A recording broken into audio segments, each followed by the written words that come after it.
still flowering in the garden right now is the pear tree.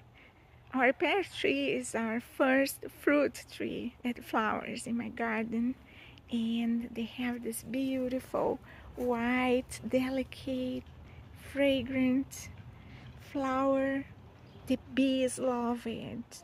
The bees come out for the willow flowers and find soon enough the pear flowers.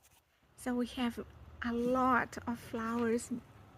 We lost some petals to the rains, but the bees are going really wild for this and are pollinizing all these flowers, and we are gonna have a good harvest of pear this year for sure.